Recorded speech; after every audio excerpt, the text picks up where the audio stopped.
You are an overcomer. Amen. And this night, we've already announced it that starting this night, we are going to have a series. This is called Overcoming Series. So tonight will be our first night. And I was excited. No, sarap po. So right now, let's all stand up and let us welcome our senior pastor who will share with us a start of Overcoming Series, Pastor Hiram. Amen. Sige, we can take our seats. Good evening, everyone. Katuwa ha, I think we have a good number. At kausap ko po si Sir Mark, one of the owners of the hotel, Prime Hotel. And nakakatuwa lang, he really wanted to be here. Yun nga lang, meron siya mga previous commitment. Ito pa ang maganda niyan. Let's keep on praying that the Prime people will also know that there is now the fellowship here on Wednesday nights. We are coordinating with them, and hopefully the coming Wednesdays, they will be here as well. One of the prayers, nakakatuwa po, kasi nakita ko yung prayer request ni Sir Mark, and one of the prayers that he wrote down doon sa ating mga prayer request forms is that there be revival dito sa mga employees ng Prime. So, that's our heart. No? That's our heart. Gusto ko lang malaman, is there anybody here from Prime? We would like to welcome you. Wala. Alright. Meron ba rito galing sa Mega? Pareho lang. And we're happy na meet ko si Christian at si Mark. We would like to acknowledge them. Tayo naman kayo. Yan. Alright. They're dear brothers in the Lord, at nabalitaan nila na nandito na raw tayo kapag Wednesday nights, and nandito lang yung kanilang work. So, that's really great. At yung iba naman dito napalapit na sa MRT at mas masaya. Amen. Who's blessed to be here tonight? Diba? Diba? So good. At kagaya na sinabi ni Pastor Mavic, we're starting off with a new series. The idea behind the series of Overcoming is because we know that overcoming is something that believers and unbelievers alike dream of. Na gusto ko maging overcomer dito sa buhay na ito. I mean, you don't need to be a deep believer in the Lord to desire na, Lord, gusto ko maging overcomer ako. And so, as I was praying on this, I believe that we are going to be able to address something in the heart of every person na we want to be overcomers. So yung mga susunod na Wednesdays po na ito, puros overcoming yan. Ngayong gabi, overcoming fear. Yung mga susunod, overcoming discouragement, overcoming worry. So tayong lahat dito magiging overcomers. Amen? Sabihin mong katabi mo, ikaw overcomer ka. Amen. Alright, so let's begin. Ang ating passage for tonight, 1 John 4:18. Let's start with that, all right? 1 John 4:18. Meron naman tayo dito no? At there you go. Let's read this all together. Ready, go. There is no fear in love, but perfect love drives out fear, because fear has to do with punishment. Yung ibang version, torment. So if you have fear, you're tormented. The one who fears is not made perfect in love. Let us pray. Lord, salamat because you are here in our midst. I pray now, Holy Spirit, be with me, inspire me, and all my brothers and my sisters here tonight. Ewan ko, Lord, kung meron kaming online na ngayon, but I pray in the name of Jesus that you just speak to each one of us. We don't want to live in fear. Oh Lord, Holy Spirit, cause that there be overcoming in each one of us. In Jesus' name, amen. Amen. So we're going to look at a story tonight. No, I believe it's a story that's familiar to most of us. The story is in 1 Kings in chapter 19. 1 Kings chapter 19, we start in verse 1 down to verse 9. And this is the story of Elijah. This is the story of Elijah immediately after the glorious victory at Mount Carmel. in 1 Kings chapter 18. So, chapter 19 na tayo, verse 1. Now Ahab told Jezebel everything Elijah had done and how he had killed all the prophets with the sword. Gusto ko lang i-amplify ito. Hindi lang all the prophets, all the false prophets. Because if you're new to the Bible, you would be wondering, sandali, hindi ba bida si Elijah? Bakit niya pinatay yung mga prophets? Ang mga pinatay po ni Elijah ay mga false prophets. Everybody say false prophets. Kasi sila po yung nagpa-prophesy in behalf of Baal and Asherah. Okay? Now, verse 2.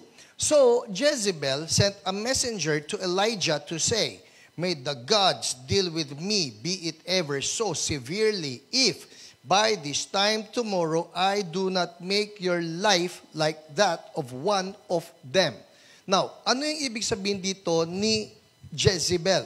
Na sinabi niya rito, by this time tomorrow, I do not make your life like that of one of them.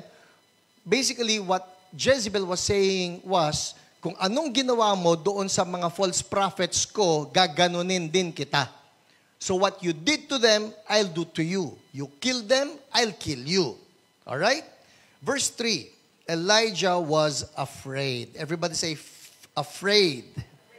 So that's fear. In short, he was fearful. Elijah was afraid and ran for his life. When he came to Beersheba in Judah, he left his servant there while he himself went a day's journey into the wilderness. He came to a broom bush, sat down under it, and prayed that he might die. I have had enough, Lord, he said. Take my life. I'm no better than my ancestors. Then he laid down under the bush and fell asleep.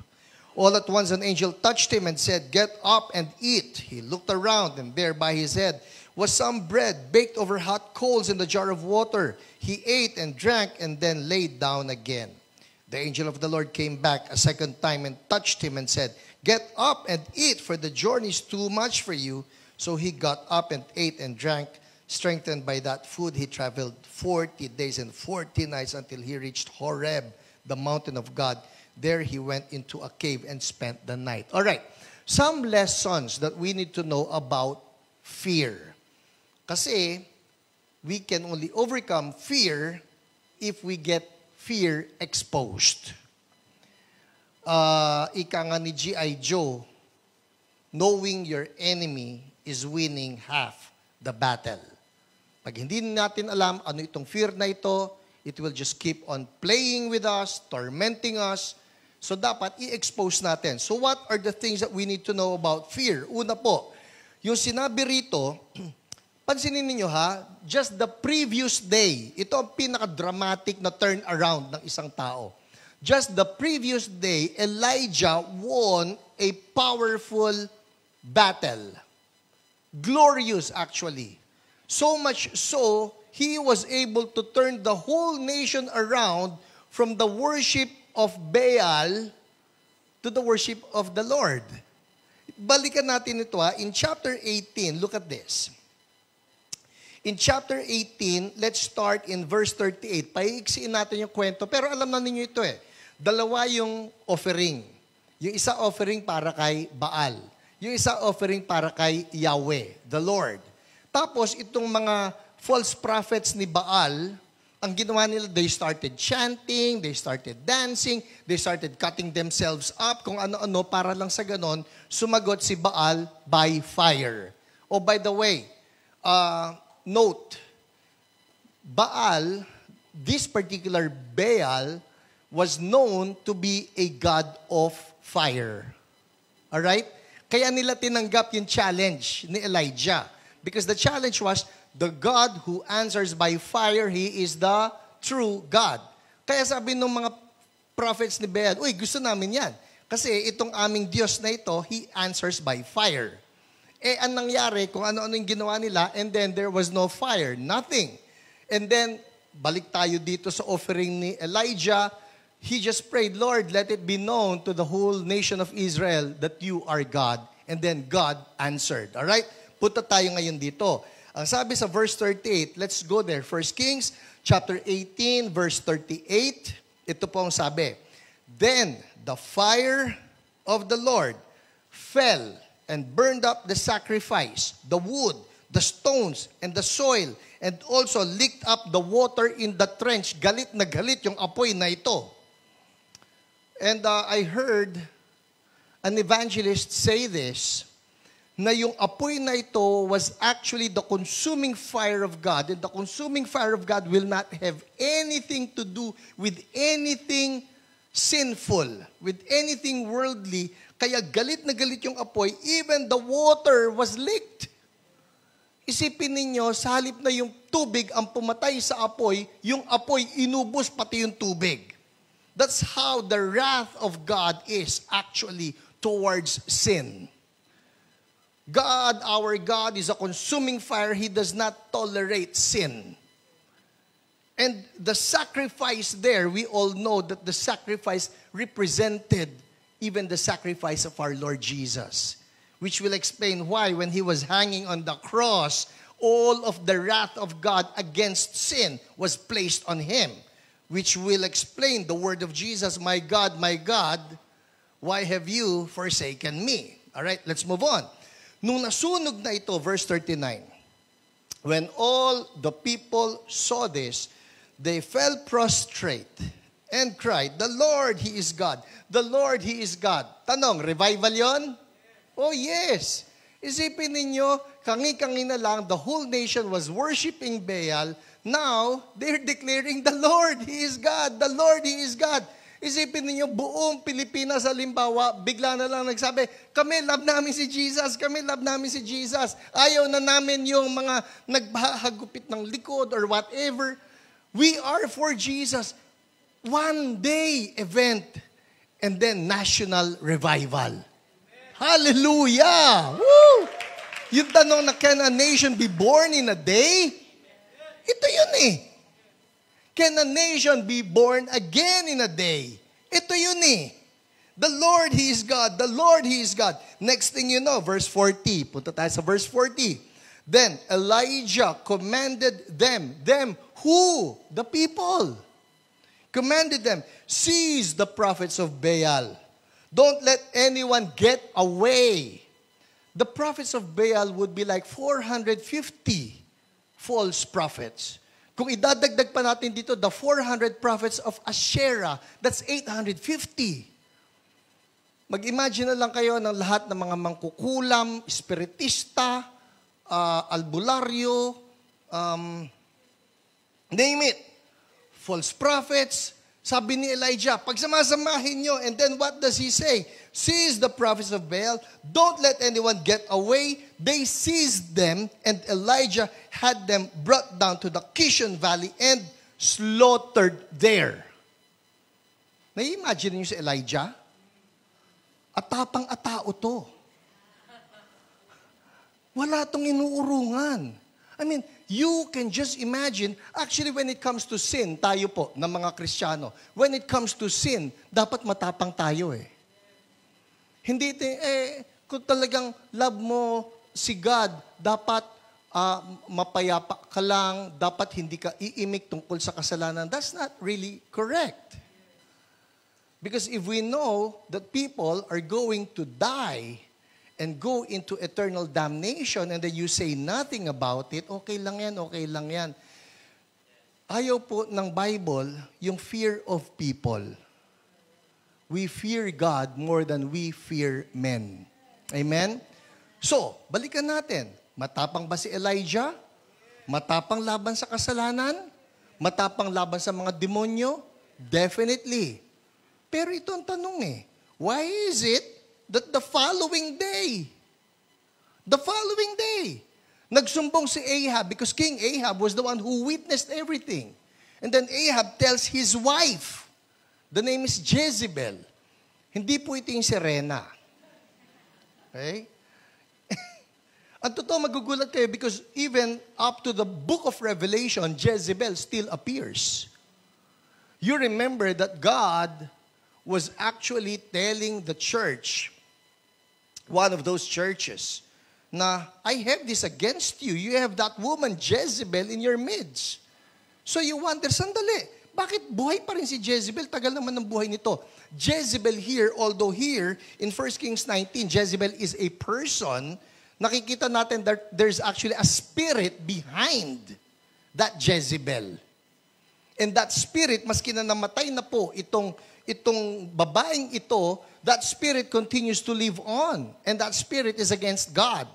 That spirit is a spirit that's against the prophets of God, the men and women of God. Naalala ninyo, John the Baptizer, or John the Baptist. Ayokong tawagin yun, John the Baptist, kasi wala pang Baptist church noon. So, Chuck Swindoll would prefer John the Baptizer because he baptizes people.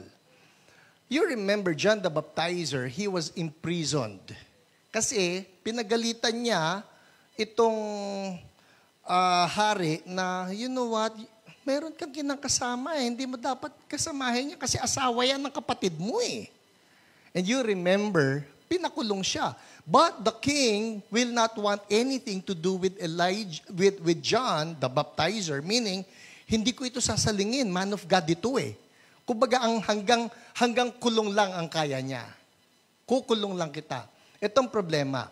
Yun pong kinakasama niya, ang pangalan si Herodias. You remember the story? So si Herodias may anak. Yung anak sumayaw. For some reason, Bible says that Herod and all the guests were just so pleased with the dancing. Natuwa sila sa sayaw. Ewan ko, nag-hip-hop yata yung babae or something. Natuwa eh. Natuwa sa... Ito, naalala niyo yung promise, even up to half my kingdom, ibibigay ko sa'yo. Sabihin mo, anong wish mo? Bumalik yung bata na nag-hip-hop. Hindi ko sinasabing masama hip-hop, by the way, okay? Hindi ko lang masabing seductive yung sayaw. Probably it was something seductive, alright? Pumunta itong bata sa nanay.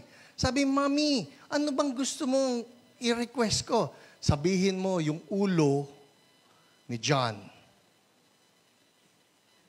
Ayaw ngang salingin ng hari itong si John because he respected John. The worst thing that he could do to John was to put him in prison. But to kill him, no. Nagsalita yung nanay.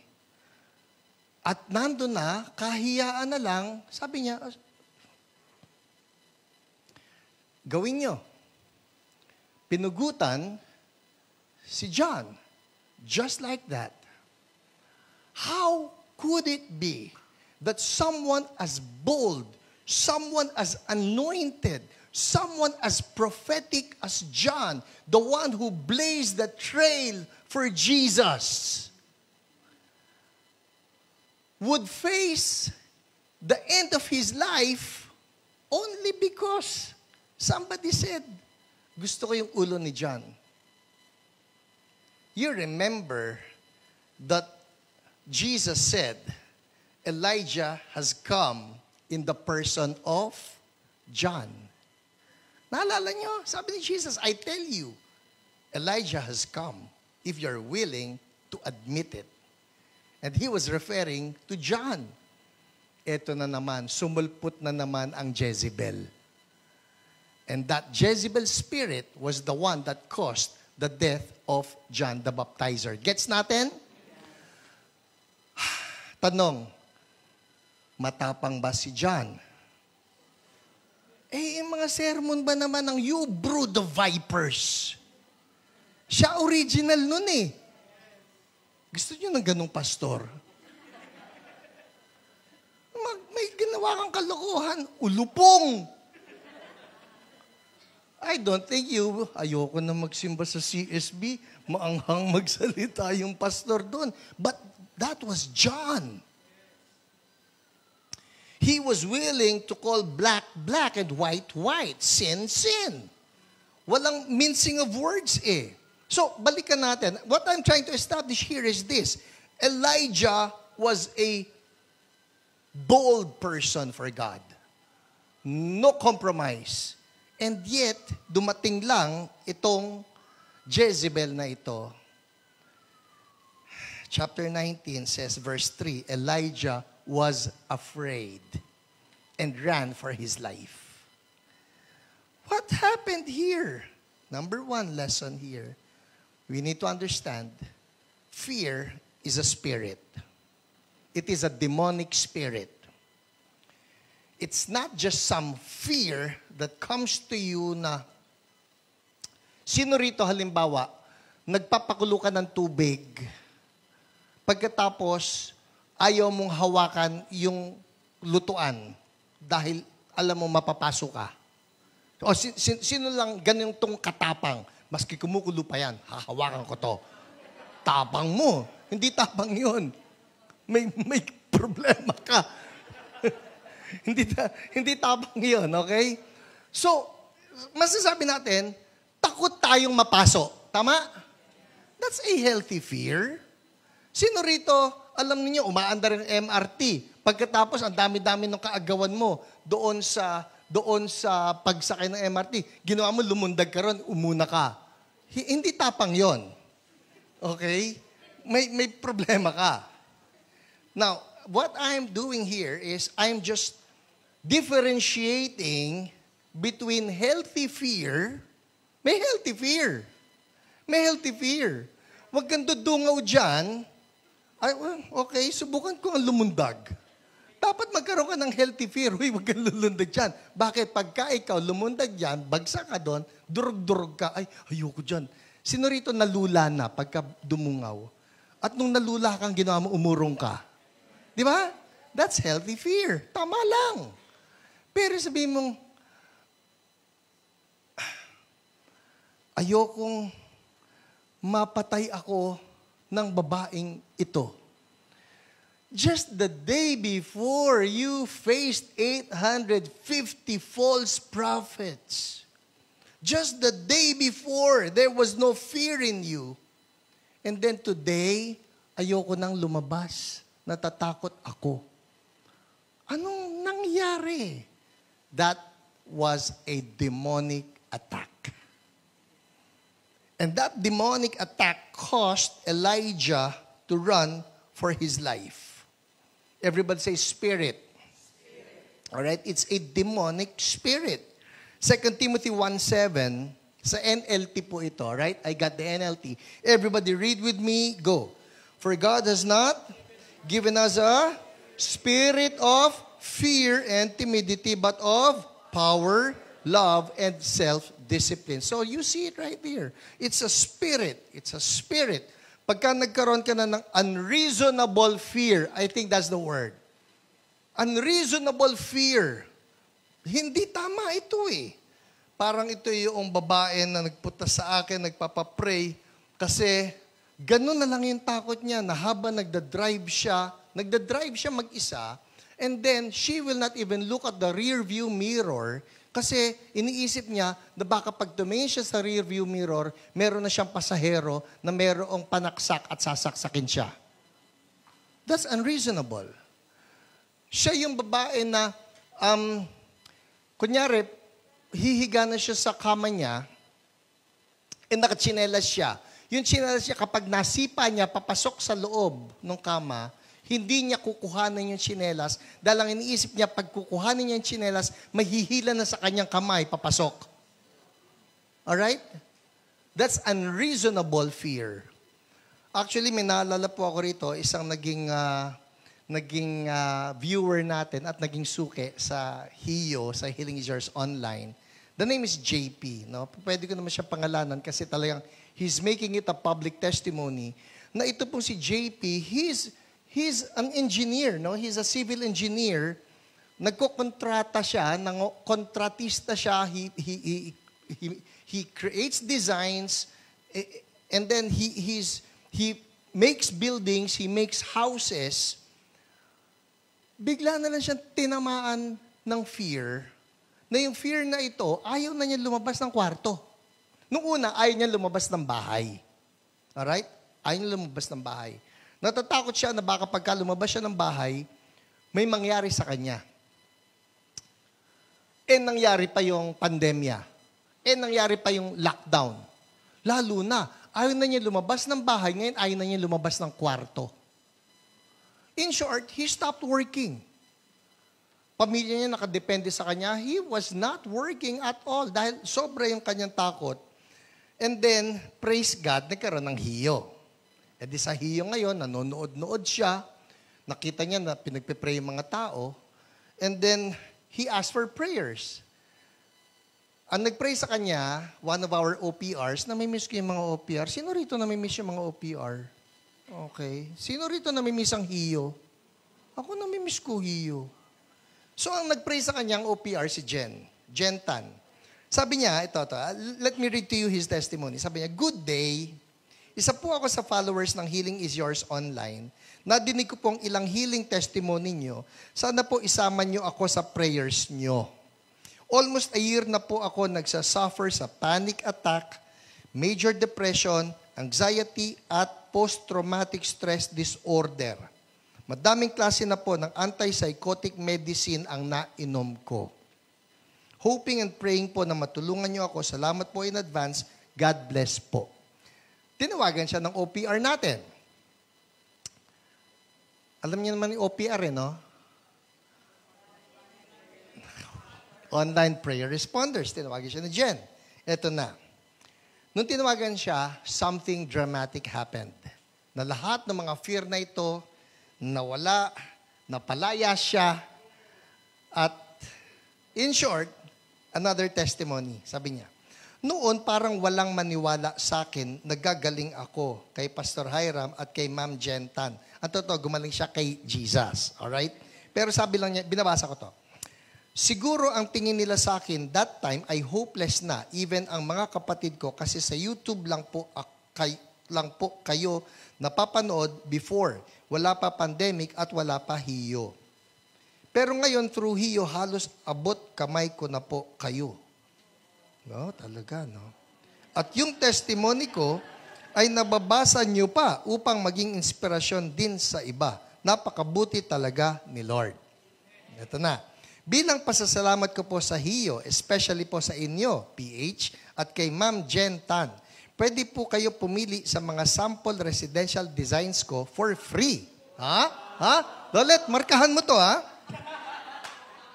As in, wala po kayo babayaran. I will provide the set of plans for free. Ngayon po, nakaka-handle na uli ako ng mga construction project at design at project manager na po ako ng isang company. Hallelujah! Wow! Pero ito yun eh. How can it be something that's just so radically dramatic?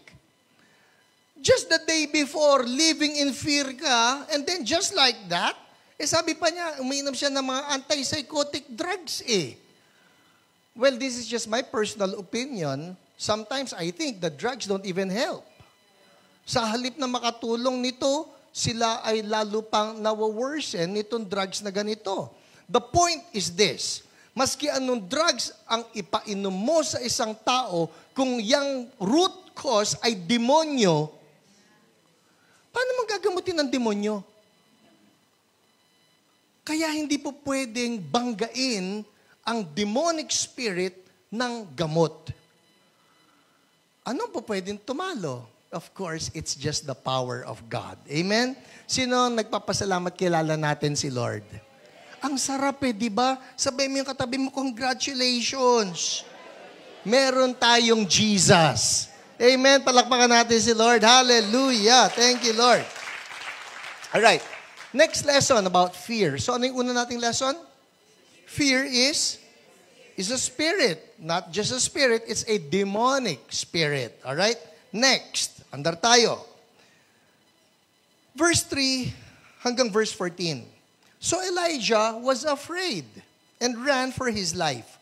When he came to Beersheba in Judah, he left his servant there, while he himself went a day's journey into the wilderness. He came to a broom bush, sat down under it, and prayed that he might die. Ano yung prayer niya? I have had enough, Lord. He said, take my life. I'm no better than my ancestors. Then he lay down under the bush and fell asleep. What happened here? Sabi niya, Lord, enough. Ayoko na. Ayoko na. I've had enough, Lord. Take my life. In short, suicidal na rin eh. Gusto ko nang mamatay. I don't know, for some reason, the past few years, ang dami ng mga kwentong ganyan. Depression, suicidal. What's going on? Second lesson is this: fear. The demon of fear removes God from the picture. Nawala na si God sa equation. Hindi na niya naalalang may Diyos siya na mas makapangyarihan. Hindi niya naalala that the previous day may revival. Hindi niya naalala that the previous day, atapang-atao siya. That He even told the people, all of the people who were in attendance at Mount Carmel, hulihin niyo lahat ng mga false prophets na yan and slaughter them. Just like that, He forgot. Ang fear po has a way of just making God small and the problem big. Matter of fact, sometimes the problem is not even existent. Pero kaya niyang tabunan si Lord. Wala na, hindi mo na makita si Lord. Hindi mo na makita si Lord, hindi mo na makita ang church, hindi mo na makita ang mga sermon. Ano nga yung sermon ni Pastor? Wala na. Sino sa inyo nakakaalala ng sermon ko ng linggo? Uy, thank you. Hallelujah. Hallelujah. Thank you, Lord. May mga nakaalala. Ibig sabihin, hindi sila nabulag ng demonyo. Pero ito ang nangyari kay Elijah, he just totally forgot about the victories. Sino sa inyo naaalala niyo yung mga pinaggagawa ni Lord sa revival? Diba ang sarap lang pagka naaalala mo? Pero pag ikaw dumadaan na doon sa state of fear, suddenly you forget. Ano na ba yung ginawa ni Lord noon? Let's look at this story. This will illustrate it. In Matthew chapter 14, verse 27. Alright? Well, let's start in verse 25. Matthew 14, verse 25. Balik mo sa verse 25. Ang sabi rito, shortly before dawn, Jesus went out to them, walking on the lake. Ito yung mga disciples na nagbabangka, pagkatapos binabayo sila ng malakas na hangin. Verse 26, when the disciples saw Jesus walking on the lake, they were terrified. It's a ghost, they said, and cried out in fear. But Jesus immediately said to them, take courage. Sabihin mo katabi mo, take courage. It is I. Yan Ano sabi Lord? Don't be afraid. Ganda, di ba? Verse 28, eto na. Lord, if it's you, Peter replied, tell me to come to you on the water. Sino sa inyo, pagka nakita niyo si Jesus na naglalakad sa tubig, sasabihin niyo rin sa kanya, Lord, ako rin. Gusto niyo yan? Sige, kayo na lang yan.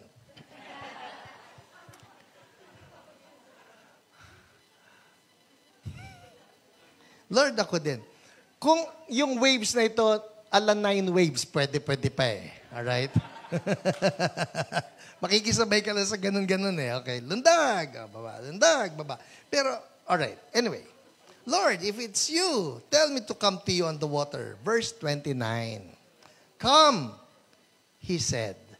Well, pag nagsabi naman si Lord ng malinaw na malinaw sa akin, Hiram, come. Uy, talagang Lord, Hiram is sinabi mo Hindi po Emat Kasi ako handa akong itulak si Emat Si Emat na lang, Lord. Pwedeng ganun Pero pag sinabi niya, Hiram, come. Sige, Lord. Ako talaga, wala naman akong kapangalan ditong iba Yan ang problema sa pangalan ko, wala akong kapangalan Naalala ko, meron kami subject, trigonometry. Ako si Hiram. Alright? Ako po si Hiram. Ang katabi ko, si Homer. Okay? Si Homer. Nagtatawag yung teacher namin. I still remember this. Alright? Si teacher ko, she had a hard time differentiating between Hiram and Homer. So magtatawag yan. Oral yan Oral. Magdalagay siya na, and then you give the answer. Sabi niya, Homer. Homer, tawag ka. Hindi, tatayo si Homer. Siya sasagot. Mamaya, Heimer, sabi niya. Ay ko, Homer, tawag ka. Bakit ako pareho? Mahina ako sa trigo eh.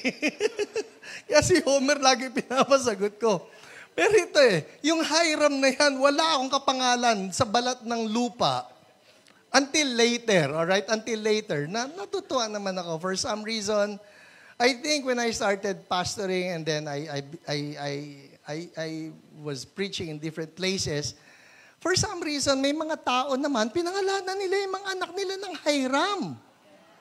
Ha? Ewan ko. Sige, bahala sila. Pero sabi ko, Lord, nakakatuwa naman, pinapangalanan nila yung mga anak nilang Hiram. Matter of fact, my brother now in the US, nagpapastor po yung kapatid ko ron, meron siya na kapwa niya pastor. Sabi niya, sinulatan niya ako, men, kilala mo ba si ganito? Sabi ko, I don't remember. Sabi niya, nakasama ka raw niya, speaker ka raw dati sa ganitong event. Okay, so co-speaker ko ba? Hindi, speaker ka, nakikinig siya sa'yo. Alright, pinangalanan nga niya yung anak niyang Hiram eh. Sabi ko, naalala ko yan. Alright, going back. Si Peter, siya talaga yung kausap eh. At ang sabi ni Lord, come. So was there a personal word? There was. Then Peter got down out of the boat, walked on the water, and came toward Jesus. Sarap nun. Promise, ang sarap nun. Sino sa inyo gusto yun? Hanga talaga ako sa inyo. Ito na ang problema. But when he saw the wind, what did he see? You see the wind? No, he saw the effects of the wind, obviously. Na sa lakas ng hangin, nagkakaalon.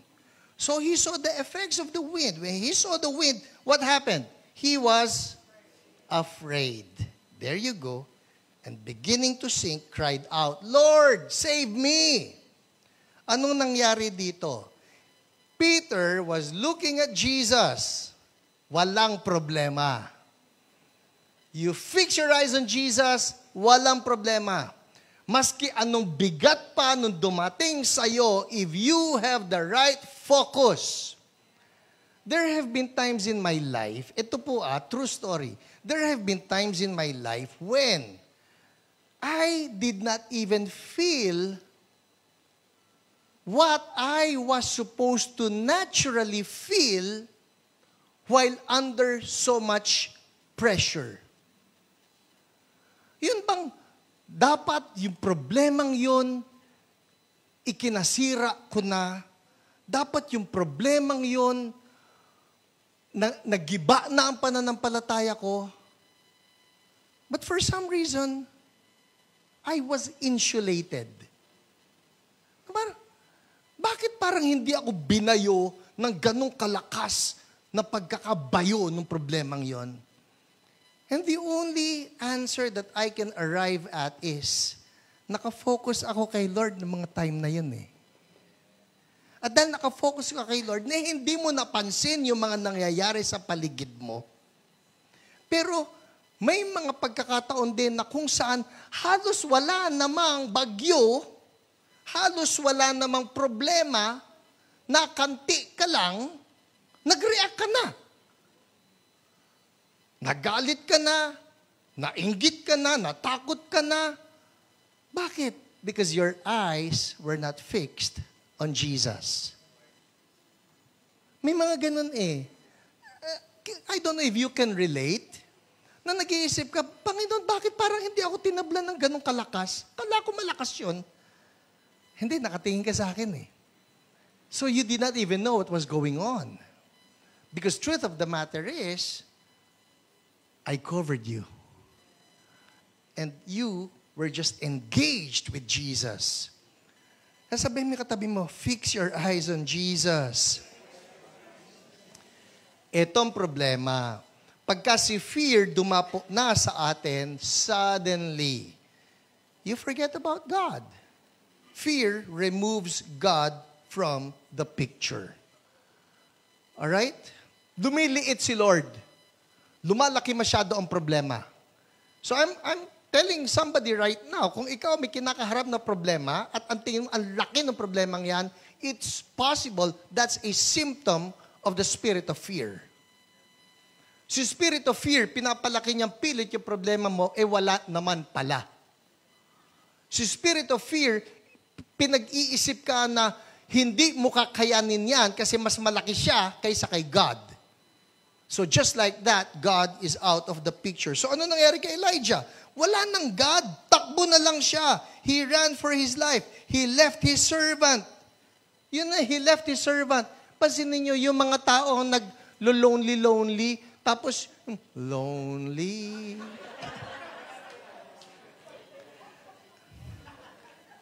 Hoy, natuwa naman ako sa inyo, nakarelate kayo doon sa kanta. Matagal na ako nagbibigay ng mga kanta rito, parang I'm Mr. Lonely. But then, I got nobody.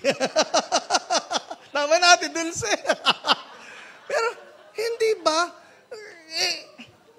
Pag ikaw malungkot, pag ikaw na mamroblema, the best thing for you to have would be a good companion. Yun yung tatawag ka, Beshi. Di ba? Dito ka naman, oh. Labas naman tayo. Ilabas mo naman ako. Tulungan mo. Hindi, magkukulong ka pa eh. That's actually the spirit at work in you trying to isolate you. Ang totoo po yan ang ginawa ng lockdown eh. Kaya nung lockdown, ang dami mong mababalitaan, mga tao nagpatiwakal eh. Lalo na po sa Japan. He left his servant.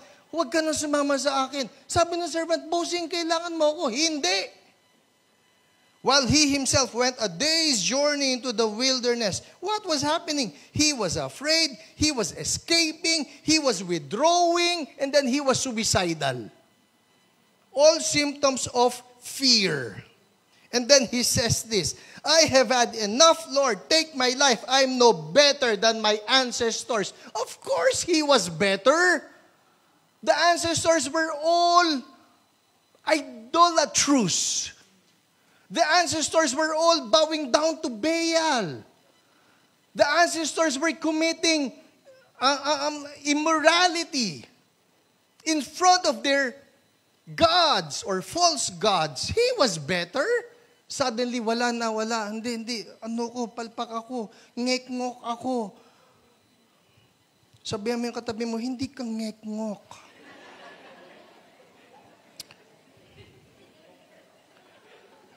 Ngok-ngek. Alright. Pero ito masarap kay Lord. Alright? Okay, so nandun na. Even the mightiest man of God, in the person of Elijah, he got hit. He got hit by this. Dito makikita rin natin, walang immune sa atin eh. Maski sabihin, hindi tatabla yan, anointed yan eh. Man of God yan eh. Woman of God yan eh. Si Elijah, man of God eh. Nagdala nga ng national revival eh. Tinablan eh. Kaya importante, this is where connect group comes in. Kaya importante may ka-connect. Sino rito may ka-connect na? Pag wala pa po kayong ka-connect, hanapin kayo ni Elijah. Sabihin niya, connect tayo. Hala, mumu yun. Pero importante, siya nag-disconnect eh. Alright, ito masarap kay Lord. He did not give up on Elijah. Matter of fact, nung nakita niyang ganun na yung nangyayari kay Elijah, what does God do? Nagpadala na ng angel.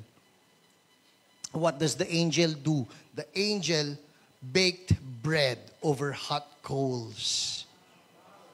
Galing ano? Everybody say, food. Food is good. Pero, there's something about this. Alam nyo, sabi ko, Lord, ang bait-bait. Si Lord puno-puno ng wisdom. Alam niya ano ang kailangan ng tao. Part of that is good food. Have you observed Yung sinabi ni Jesus sa Revelation 3:20, "Behold, I stand at the door and knock."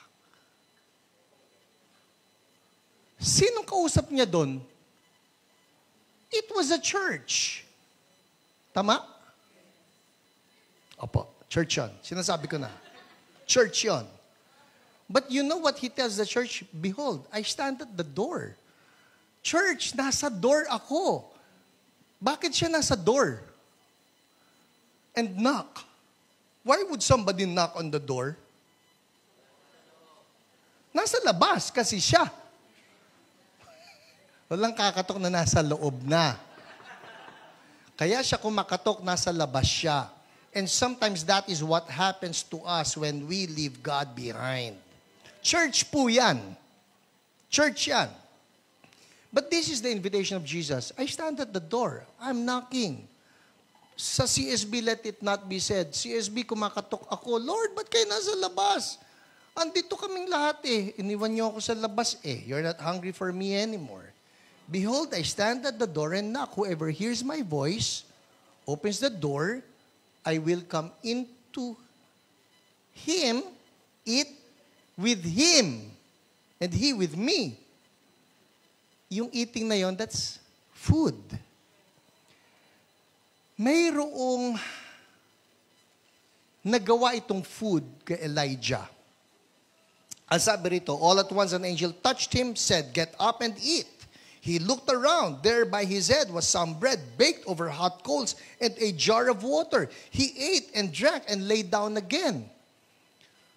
Matindi yung bagsak ng fear sa kanya na ito. Actually, yung pagtulog niyang ito, it's like he does not want to face life's challenges anymore. Ayoko nang harapin ng problema, itutulog ko na lang ito. The angel of the Lord came back a second time and touched him and said, "Get up and eat." Uy, kain na naman. For the journey is too much for you. So he got up and ate and drank. Strengthened by that food, he traveled 40 days and 40 nights until he reached Horeb, the mountain of God. There, he went into a cave and spent the night. Eto na, kinausap na siya ni Lord. And the word of the Lord came to him, "What are you doing here, Elijah?" He replied, "I've been very zealous for the Lord God Almighty. The Israelites have rejected your covenant, torn down your altars, put your prophets to death with the sword. I am the only one left, and now they're trying to kill me too." The Lord said, "Go out, stand on the mountain in the presence of the Lord, for the Lord is about to pass by." Jump po tayo, verse 15. The Lord said to him, "Go back the way you came." Malayo yung nilakbay niya. Malayo yung nilakbay niya. But here now, God is telling him, "Elijah, narinig ko na yung kwento mo. Sinasabi mo, you're the only one left. Now they're trying to kill you too. Okay, narinig ko na yan. But now I'm telling you this. Go back the way you came." Hinighlight ko po yan dito sa Bible ko. Go back the way you came. Kung saan ka nang galing, kung ano yung direksyon na yon, bumalik ka. Go to the desert of Damascus. When you get there, anoint Hazael, king over Aram. Also, verse 16, anoint Jehu, son of Nimshi, king over Israel. And anoint Elisha, son of Shaphat, from Abel Meholah, to succeed you as prophet. What is God doing here? He is giving Elijah an assignment again. Ang fear po, tinanggal ka sa assignment mo. Wala ka nang ginagawang assignment. CSB, may assignment tayo. It's revival. Pag ang naging mode natin is no longer revival, but survival, something is very wrong. Pag ang mode natin is no longer revival, but barely making it, maintenance ang tawag doon, there's a problem. So what does God do? God reminds Elijah, "Elijah, may assignment ka pa." Ang totoo po, part of this, yung pagpunta natin na Wednesday dito, it's a move to go back the way you came. May assignment tayo for revival eh. Ngayon itong Prime, nagsabi yung mismong authority, I want them to come to Jesus. I want them revived. And it's not confined just to them, it's confined to those people who are in our spheres of influence. Go back the way you came.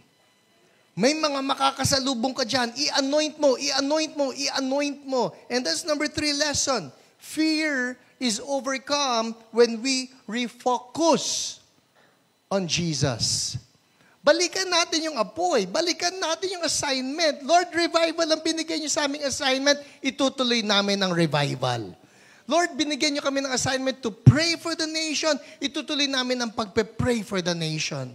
Because it cannot just be maintenance. It has to be revival. It cannot just be survival. It has to be revival. Eto na. Ano yung linya ni Elijah?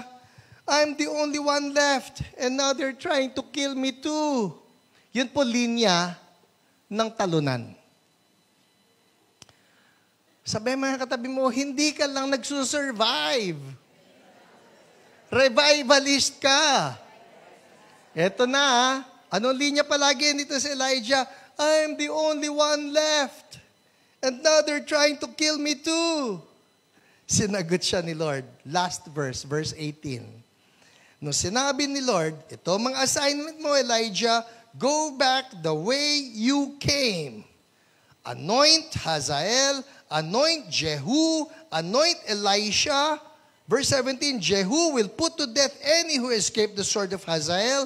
Elisha will put to death any who escaped the sword of Jehu. Verse 18. Andyan? Alright? Everybody read with me.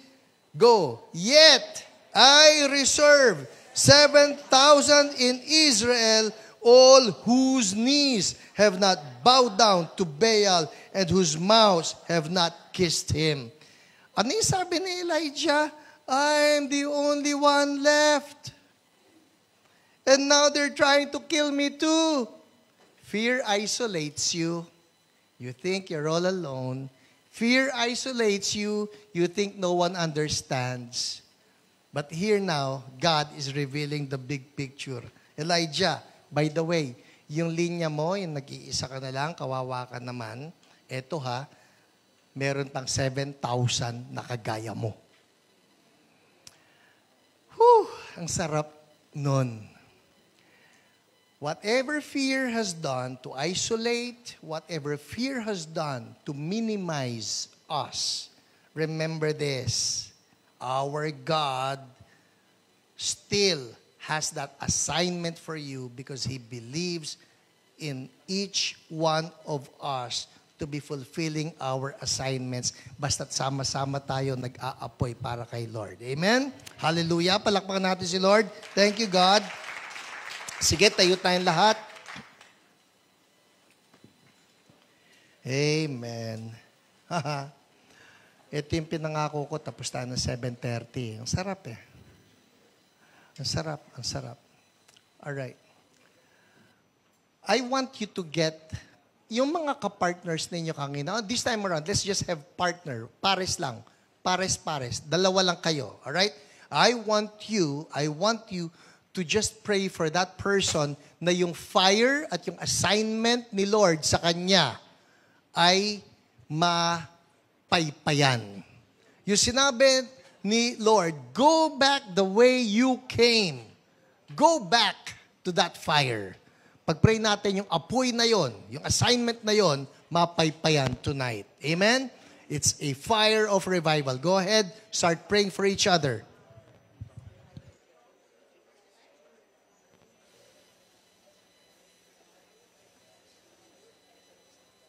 Lord, we ask for fresh fire.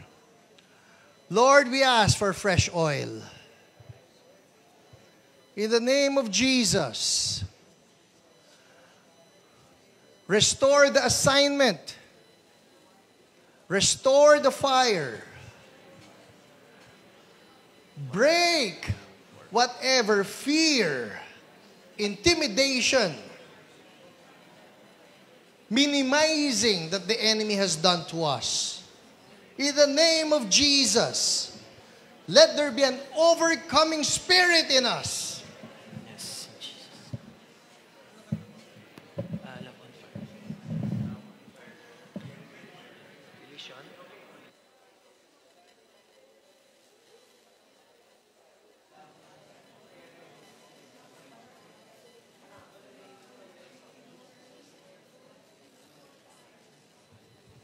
Holy Spirit, blow upon us, blow upon us, blow upon us, blow upon us, blow upon us. Restore the vision, restore the fire, restore the dream. In Jesus' name.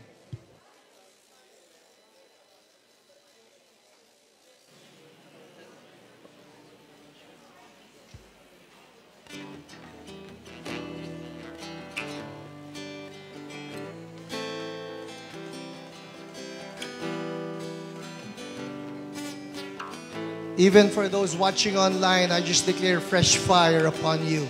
Your assignment is being recharged by God. Go back the way you came. Same fire of evangelism. Same fire for prayer. Same fire for worship. Same fire for intimacy. In Jesus' name.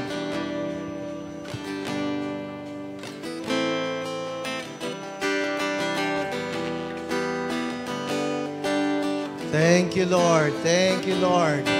We claim it, God. Recharge, reignite, refire your people.